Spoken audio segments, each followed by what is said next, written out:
Saia da caverna, porque hoje eu vou te contar a história dos sambaquis da ilha de Itaparica.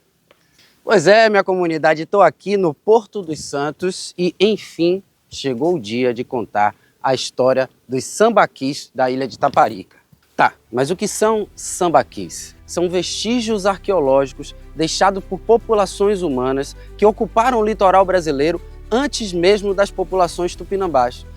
Minha gente, eu estou falando de uma história que começa há mais de 10 mil anos antes do presente. Eu estou falando de uma história que conecta Luzia, aquele fóssil antigo negroide encontrado lá em Minas Gerais, com a ilha de Itaparica e a comunidade do Porto dos Santos.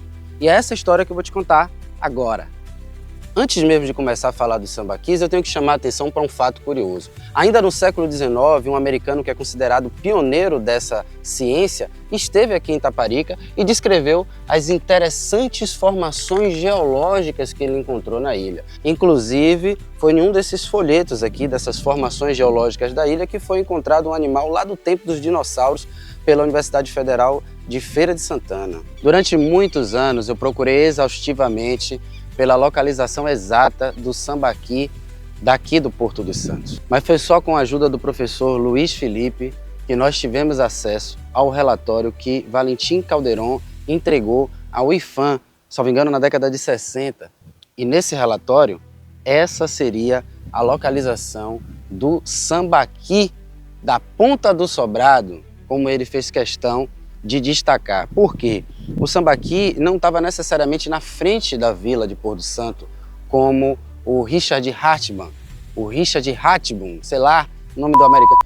Ele está um pouquinho mais para cá, ao sul, né? Nesse lugar conhecido como Ponta do Sobrado. Inclusive, eu suspeito que essa casa aqui atrás de mim seja a mesma casa que dá para ver nas fotografias. Isso aqui, ó, é um forno de cozinhar cal. Não é óleo de baleia. Poderia até ser usado em algum episódio por alguém para desmanchar uma baleia para fazer o óleo. Mas o objetivo principal desses fornos, esse aqui é irmão daquele que a gente encontra lá no Mar Grande, perto da lancha, certo? É muito importante achar o sambaqui e retomar os trabalhos de pesquisa arqueológica que foram iniciados aqui há mais de 60 anos atrás. Nós podemos descobrir o enigma sobre as populações que viveram na ilha de Itaparica. A relação dos povos tupinambá com os povos de sambaqui pode estar materializada em algum sepultamento aqui nesse local. Então, Porto Santo, que já é um lugar fantástico, incrível, por causa da história do eremita Venceslau, tem uma conexão muito mais ancestral e muito mais mística com a humanidade do que a gente poderia imaginar.